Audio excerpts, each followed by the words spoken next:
Hello దోస్తులు, అస్సలం అయికం, నమస్తే. Welcome to my channel life with Karsho. Last వీడియోలో చెప్పాను కదండి, ఇలా సిస్టర్ హైదరాబాద్ నుంచి చాలా ఇయర్స్ తర్వాత అయితే విజిట్ చేస్తున్నారు, అది కూడా చిన్న బేబీ బాయ్తో. సో వీళ్ళకి ఏదైనా సర్ప్రైజింగ్గా ఉండాలి అని చెప్పి పిండి వంటలు అయితే స్టార్ట్ చేశారు అని చెప్పి షేర్ చేశాను కదా. లాస్ట్ వీడియో చూడని వాళ్ళు ఉంటే డెఫినెట్లీ మిస్ అవ్వకుండా లాస్ట్ వీడియో అయితే చెక్ చేయండి. అండ్ ఆ వీడియో చూసిన వాళ్ళు ఈ వీడియో అయితే నెక్స్ట్ చూసేయండి, మర్చిపోవద్దు. ఫస్ట్ టైం మన వీడియో చూస్తున్న వాళ్ళైతే please do like, share and subscribe.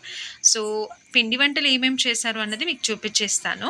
First అయితే రవ్వ లడ్డు ప్రిపేర్ చేశారనమాట. అండ్ నెక్స్ట్ పప్పు చెక్కలు. సో మీ ఏరియాలో వీటిని ఏమని పిలుస్తారో అన్నది కమెంట్ చేయండి. అండ్ ఇవి మనుబులు అనమాట, కొంతమంది మురుకులు అని కూడా అంటారు. సో ఏంటి అన్నది కమెంట్ చేయండి. పిండి వంటలన్నీ కూడా మీ ఏరియాలో ఎలా పిలుస్తారు ఏంటి అని. సో ఫైనల్లీ నాకు ఇష్టమైన అరిసెలు అనమాట. ఇక్కడ అరిసెలు రెండు రకాలుగా చేశారు, ఒకటి నువ్వులు వేసి, ఒకటి ప్లెయిన్గా అనమాట. తనకి ఏది ఇష్టమైతే అది తింటుంది, రెండు రకాలు చేద్దామన్నట్లయితే ప్రిపేర్ చేశారు. ఇది నా ఫేవరెట్ అనమాట. సో నేను పెద్దగా ఇందులో ఏం హెల్ప్ చేయలేదండి. సో ఇవన్నీ ఏవైతే వేడివేడిగా ఉన్నాయో అవన్నీ మంచిగా ఇలా ప్లెయిన్గా తీసేసి అవన్నీ కూడా చల్లారాక నేను ఇంకా అవన్నీ కూడా సర్దేస్తున్నాను అనమాట పక్కన. సో ఇది నేను చేసిన వర్క్.